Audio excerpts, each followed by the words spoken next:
I will not start the video by asking if you had such a thing that you thought about something, and it happened, because you will say, of course.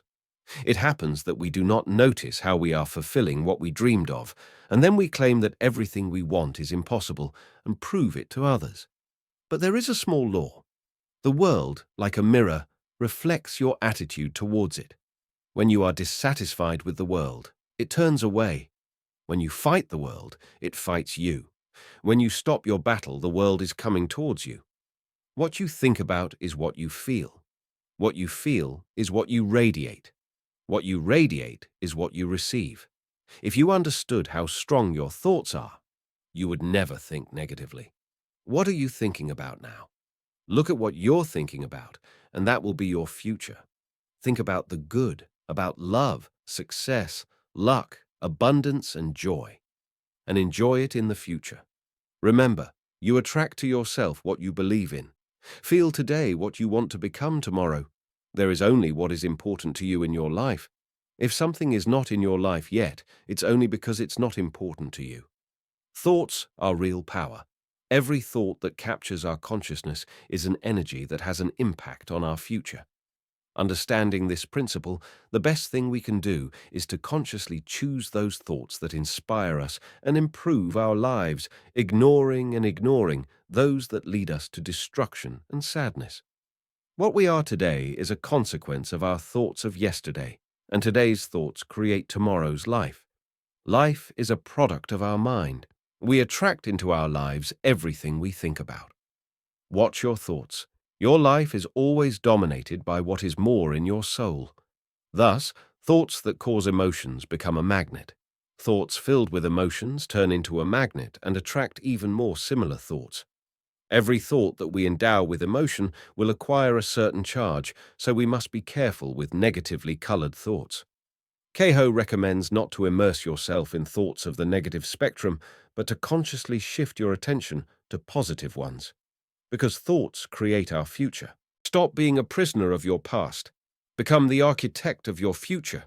You'll never be the same again. Your mind is what creates your heaven and your hell. He creates happiness, creates suffering. As soon as you realize the power of your own mind, your life will begin to change. Your relationship with life is always mirrored. As you relate to life, so life will relate to you. And why is this so? Because you are one with her. There are two magicians, nature and our desires. Limitations exist only in our consciousness, but if we use our imagination, our possibilities become limitless. More recently, an experiment was conducted with one of the prisoners sentenced to execution. They put him on a couch and blindfolded him, saying that they would bleed him now. In fact, he wasn't touched. A blunt knife was passed over his hands, and a trickle of warm water was released. Accordingly, he died simply because those chemical reactions occurred in his mind that are characteristic of those who actually did it. Just think about what result your thoughts about the good will lead to.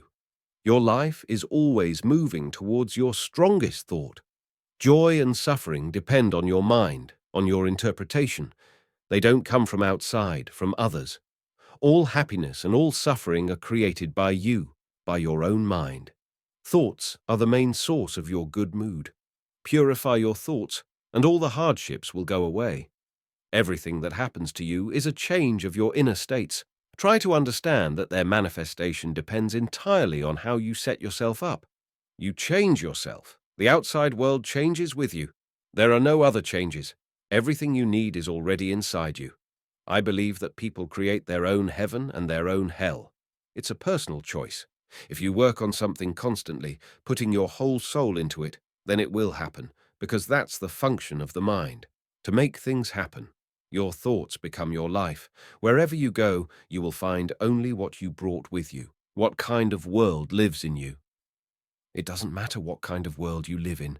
It's important what kind of world lives in you, because the inner world will be the birth of the outer world. Heaven is not a place. This state, what you get from life is what you give to life. What you will pay attention to will grow. If you pay attention to the fact that something is missing, then the lack of it will increase even more.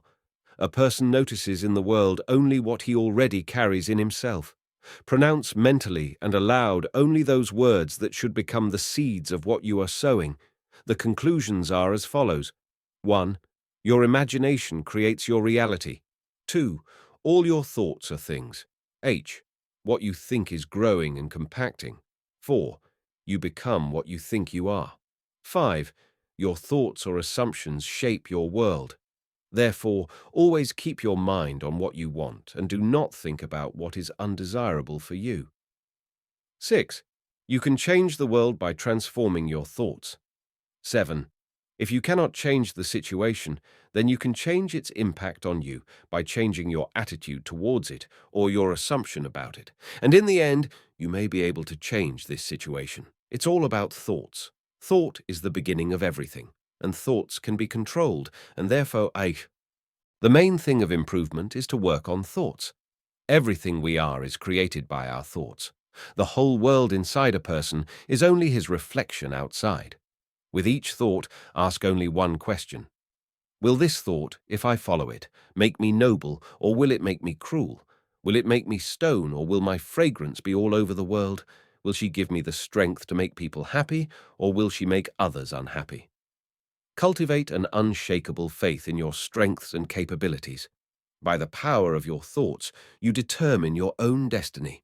Just as clouds are the main source of rain, managing your own thoughts is a source of steady prosperity. You become your own friend or enemy. If I see it, I'll believe it, the man said. Believe it, you'll see, said the universe. The grain is invisible in the ground, and a huge tree grows out of it. Thought is also imperceptible, and the greatest events of human life grow out of thought. We ourselves provoke failures in our lives. What you are afraid of will happen to you. Think positively, attract happiness.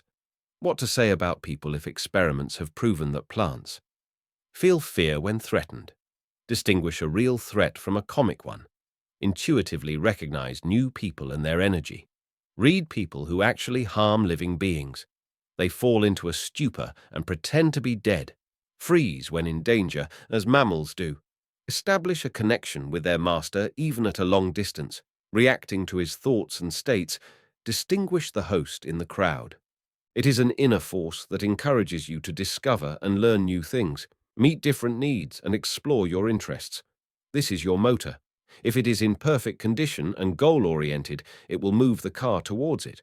But if he lacks strength, if there is no goal, the machine will stand still while life passes by it, and not she, by life. Without motivation, thinking does not allow you to generate the situations necessary to create reality. Thus, with this approach, motivation becomes the main raw material for the formation of reality, the limits of which are set exclusively by thoughts. All thoughts, positive or negative, affect the reality and direction of life. Elon Mask prepared the speech for you, How to Think for Yourself. The human tendency for imitation is a common roadblock to first principles thinking. When most people envision the future, they project the current form forward rather than projecting the function forward and abandoning the form. For instance, when criticizing technological progress, some people ask, where are the flying cars? Here's the thing. We have flying cars. They're called airplanes. People who ask this question are so focused on form, a flying object that looks like a car, that they overlook the function, transportation by flight. This is what Elon Musk is referring to when he says that people often live life by analogy. Be wary of the ideas you inherit. Old conventions and previous forms are often accepted without question, and once accepted, they set a boundary around creativity. This difference is one of the key distinctions between continuous improvement and first principles thinking. Continuous improvement tends to occur within the boundary set by the original vision. By comparison, first principles thinking requires you to abandon your allegiance to previous forms and put the function front and center. What are you trying to accomplish? What is the functional outcome you are looking to achieve? Optimize the function. Ignore the form. This is how you learn to think for yourself.